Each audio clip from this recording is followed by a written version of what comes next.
Vamos a hablar de Venezuela, seguimos con esta cobertura especial obligatoria. Tenemos al comandante José Adán Gutiérrez, miembro del Instituto de Inteligencia Estratégica de Miami, porque tenemos muchas preguntas que hacerle acerca de lo que ha estado ocurriendo en las últimas horas en Venezuela. Comandante José Adán Gutiérrez, bienvenido, gracias por su tiempo. Maestro Sánchez Gras, mil gracias por la invitación. José Adán Gutiérrez, quiero comenzar por el principio.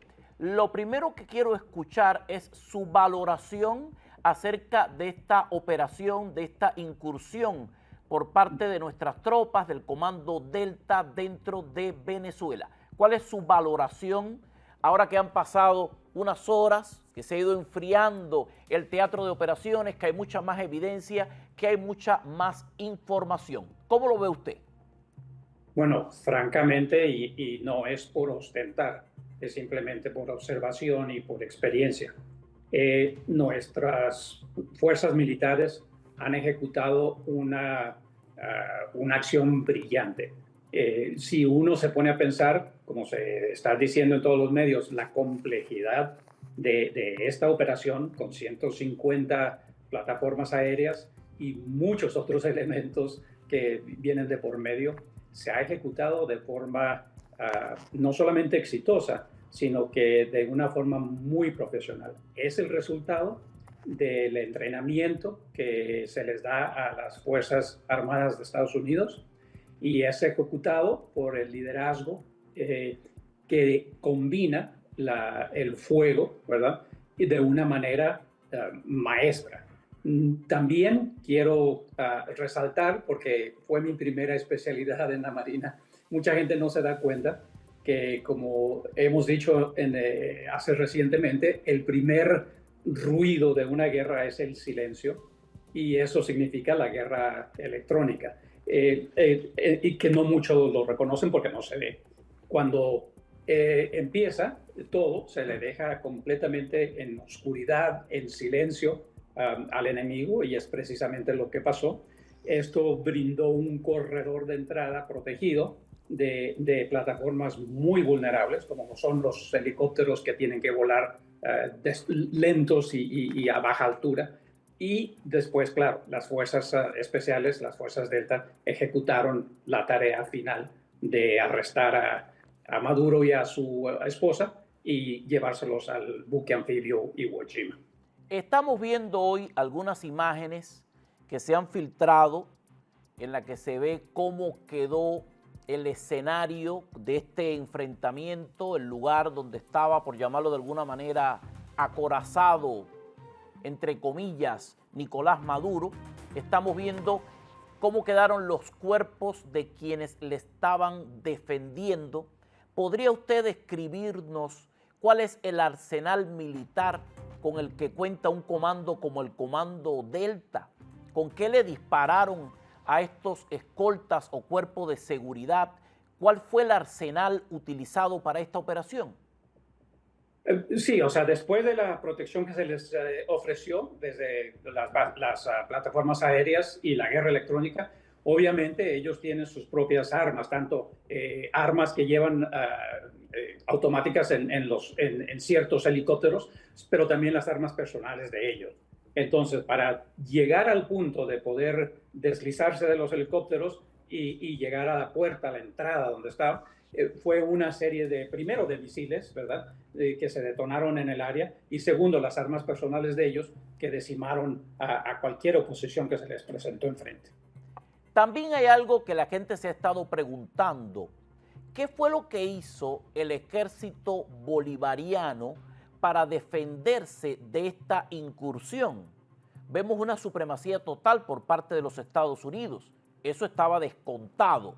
Se sabe que el arsenal que se ha acumulado tanto en el Caribe como en todas las cercanías, todo el personal de apoyo, todo el despliegue, es realmente impresionante. Pero durante mucho tiempo Venezuela estuvo sacando brazo, al menos propagandístico, diciendo que estaban listos, que tenían de todo para repeler cualquier incursión del enemigo, pero ahora no nos queda claro qué fue lo que hicieron. Se defendieron apenas ¿Qué se sabe? ¿Qué funcionó en realidad del arsenal bolivariano? Francamente, nada. Precisamente porque fue una operación tan planeada que lo primero que se hizo, como había yo indicado, es dejarlos sordos, ciegos y mudos. Entonces, todas esas baterías, esos radares en la costa se quedaron inservibles. Cualquiera, si se ha encendido, se le destruye inmediatamente, porque ese simplemente diciendo aquí estoy, y es cuando se le destruye cinéticamente. Segundo, no se podían comunicar, o sea que no podían coordinar un ataque efectivo. Y tercero, la capacidad de fuego en los lugares claves donde podrían haber respondido fueron decimados. Ahí es donde vemos las explosiones más grandes, que seguramente han sido misiles no solamente aéreos, sino de plataformas de superficie también, de algunos de los buques. En resumidas cuentas, quizás hubo un intento de poder defenderse, de poder atacar a nuestras fuerzas, pero les fue todo inútil, porque la preponderancia del poder, la preponderancia de las fuerzas era precisamente diseñada para eso. Ya cuando entonces se terminó la operación, quizás después podrían haberse recuperado, pero ya era demasiado tarde porque ya habíamos salido del espacio aéreo de Venezuela. También hay especulaciones en torno a ciertas justificaciones emitidas desde el ejército bolivariano. Ellos han estado diciendo que tenían poco personal en las principales instalaciones porque fueron tan bondadosos que a pesar de tener al ejército estadounidense en sus propias narices, le dieron una liberación a la mayoría de los soldados y miembros de las unidades militares para que fueran a pasar el fin de año con la familia. Este es un argumento bastante poco creíble en medio de estas circunstancias. Hay otra tendencia de pensamiento que sostiene que el propio liderazgo del ejército en Venezuela habría estado en consonancia con la parte estadounidense para no mover ni un dedo y dejar que todo ocurriera como ocurrió. ¿Se inclina usted por darle veracidad a alguno de estos argumentos? Yo creo que la verdad está a medio camino de estos dos argumentos, ¿verdad? Que hubo colaboración, por supuesto, porque eso es parte del trabajo de nuestros servicios de inteligencia. Tienen a ciertos militares de cierto rango que son parte del proceso y de la operación. Ellos no sabían cuándo, pero sabían que cuando pasase algo, tenían que ellos hacer cierto papel. Y lo bueno es que también lo pueden hacer de una forma donde no se les descubra, obviamente, porque los vamos a seguir necesitando. Segundo, que si ellos intentaron bueno, que los dejaron irse a su casa, ¿no? Eso es simplemente un argumento para salvar cara, ¿no? Como dicen. Aquí hay también un fuerte nivel de confusión en torno al arsenal del que ellos describieron. Ellos canturrearon una y otra vez tener un armamento básicamente ruso, hablaron mucho de los misiles rusos y no hay ninguna evidencia de que estos misiles se hayan utilizado o hayan tenido al menos una efectividad en medio de lo que ocurrió. ¿Qué decir de esto? ¿Los tienen o no los tienen? ¿O eso está tan viejo que no sirve para nada? Sí, o sea, la verdad que sí tienen algunos porque Rusia se los ha estado proporcionando y esto es una gran vergüenza tanto para Rusia, muy bien merecida, como para las Fuerzas Armadas de Venezuela, porque no le dan mantenimiento a nada. Entonces, ha sido una combinación de ineficacia en el mantenimiento de estos sistemas, que sí los tienen, sí existen.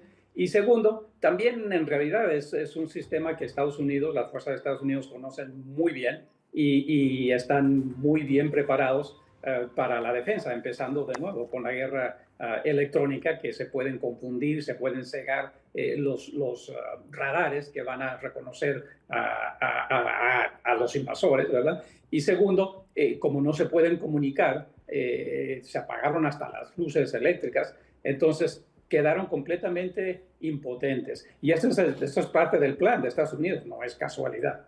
Bueno, Rusia ha quedado en ridículo en el último periodo de tiempo en más de un escenario. Este de Venezuela es otro. El primero es el de Ucrania. Correcto. Con Ucrania no han podido y llevan muchos años en medio de esta contienda. Esto se ha demorado mucho. Yo me inclino a pensar que la parte estadounidense esperó contar con una mayor respuesta por parte de Venezuela. Y me inclino a pensar en esto por la descripción que se hace del arsenal utilizado. Solamente para hablar del arsenal aéreo, hay un informe firmado por Kash Patel del FBI y Pam Bondi, dando una descripción completa de los elementos utilizados para esta operación, que está hablando solamente en el tema de los aviones, de la presencia en activo, brindando cobertura de unos 150 aviones de la Marina, la Fuerza Aérea y el Cuerpo de Marines de los Estados Unidos. Usted no despliega 150 aviones si no cree que va a tener alguna resistencia. Sin embargo, más allá de la cobertura que pudieron ofrecer, no hubo mucho más que hacer. Hay información acerca de qué arsenal de la Fuerza Bolivariana estaba estacionado en los puntos que han sido bombardeados como parte de esta operación y que ahora estarían completamente aniquilados. ¿Ya hay un inventario sobre esto, comandante? Sí lo hay, maestro. O sea, yo todavía no tengo acceso porque no se ha hecho público, ¿no? Pero una vez que se hace el asesoramiento de lo que se ha destruido, combinado con la inteligencia previa que existía, entonces se va a poder saber exactamente qué fue lo que se destruyó y a qué medida se ha degradado la capacidad de Venezuela. Desafortunadamente, o sea, yo no tengo un borrador o una lista todavía, pero eso saldrá a la luz, lo vamos a saber. Ahora, ¿qué falta por ver militarmente? El presidente de los Estados Unidos ha dicho que de ser necesario habría una nueva incursión. Se está hablando también de una reorganización del mando, del ejército. Todo va a permanecer en el Caribe.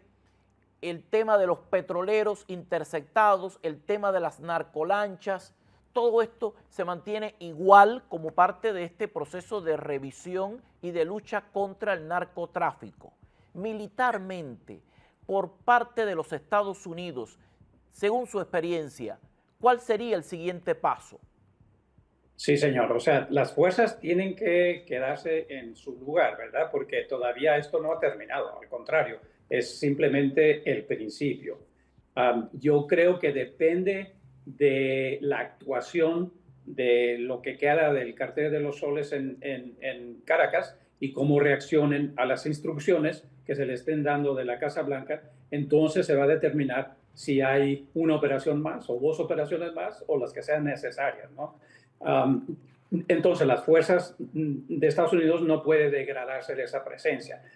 Puede haber rotaciones, por ejemplo, tengo entendido que el portaaviones, por ejemplo, ¿no? Ya se han pasado sus 6 meses o están por pasarse, que es normal, no es que necesariamente que lo vayan a mandar al puerto, pero la Marina siempre trata de hacer eso, ¿no?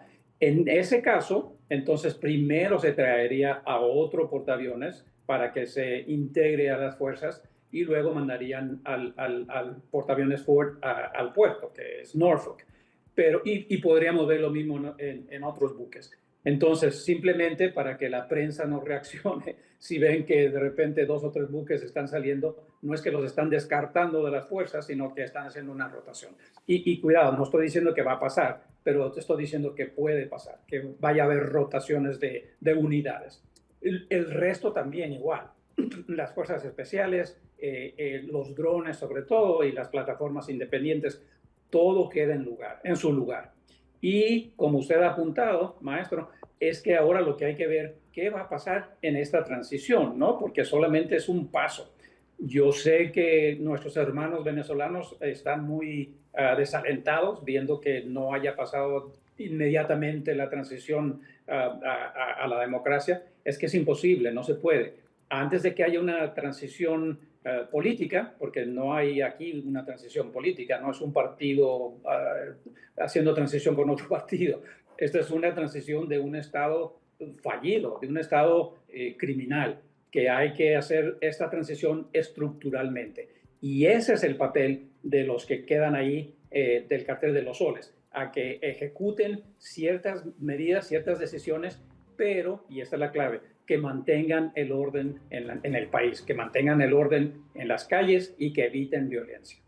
Que mantengan el orden para poder transitar hacia otros pasos. José Adán Gutiérrez, del Instituto de Inteligencia Estratégica de Miami, ayudándonos a entender lo que ha venido pasando después de la operación efectiva de los Estados Unidos en Venezuela.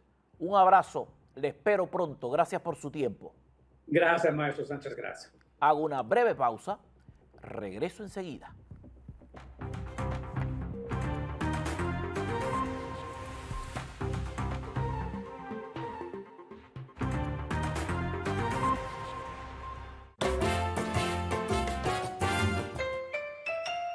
Otro nuevo retechado aquí en la ciudad de Miami Lakes, un nuevo techo instalado por Gándara Construction. Esta propiedad es una obra más de Gándara Construction. Recomendamos a Gándara Construction por su profesionalismo, por su disposición.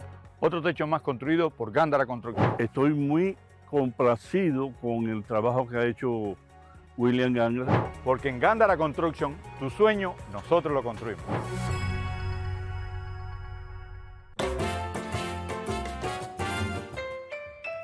Hay una declaración oficial de parte de las autoridades estadounidenses rindiendo informe en torno a la operación en Venezuela que llevó a la captura de Nicolás Maduro. Este documento ha sido rubricado por el director del FBI, Kash Patel, y por la fiscal general de los Estados Unidos, Pam Bondi. Y el departamento confirma que la misión se llevó a cabo a través de una estrecha coordinación entre la Oficina Federal de Investigaciones, la Administración del Control de Drogas, el Departamento de Justicia, el Departamento de Guerra, el Departamento de Estado y la Comunidad de Inteligencia de los Estados Unidos. También participaron socios internacionales. Nicolás Maduro fue capturado el 3 de enero de 2026 durante una misión militar estadounidense a gran escala denominada Operación Resolución Absoluta. La incursión terrestre fue ejecutada por la Fuerza Delta del Ejército de los Estados Unidos junto con agentes del FBI.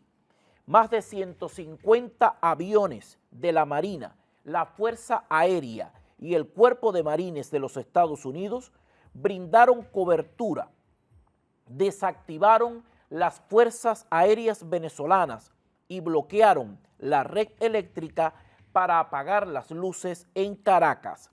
La operación fue dirigida por el presidente Trump y coordinada por el jefe del Estado Mayor Conjunto, el general Kane.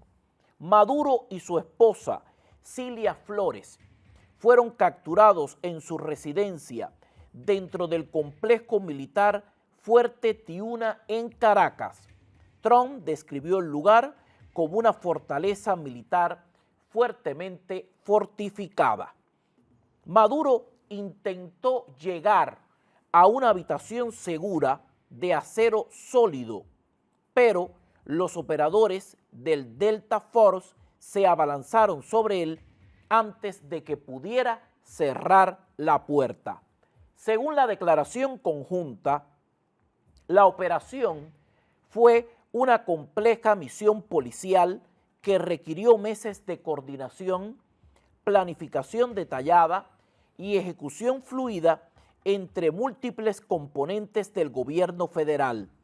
El Departamento de Guerra lideró el esfuerzo con unidades tácticas de aviación y de transporte especializadas del FBI y también de la DEA, que garantizaron la captura y transferencia segura de los dos acusados de alto riesgo. Esta operación requirió meses de coordinación, planificación y una ejecución impecable por parte de múltiples componentes del gobierno federal. Personal especializado del FBI y también de la DEA, incluyendo equipos tácticos y de transporte, colaboraron con el Departamento de Guerra y con otros componentes del Departamento de Justicia para garantizar el traslado seguro, el control y la transferencia de los acusados.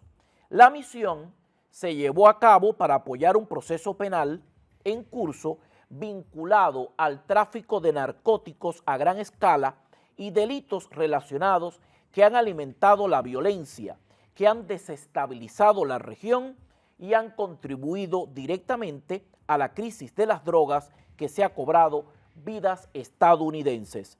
Estados Unidos buscó todas las opciones legales para resolver este asunto de manera pacífica. Estas oportunidades fueron rechazadas repetidamente. La responsabilidad de este resultado recae únicamente en quienes optaron por continuar con su conducta delictiva en lugar de desvincularse. Esta operación refleja el compromiso inquebrantable del Departamento de Justicia con la rendición de cuentas, el Estado de Derecho y la protección de la seguridad nacional de los Estados Unidos. Nos enorgullecemos, dice el documento, de los profesionales de la Fuerza del Orden Federal que llevaron a cabo esta misión y de las alianzas que le hicieron posible. Que Dios bendiga a Estados Unidos y que Dios bendiga al presidente Trump. Firman el documento oficial con la relatoría de toda la operación, Kash Patel a nombre del FBI y Pam Bondi a nombre del Departamento de Justicia de los Estados Unidos. Pausa y volvemos.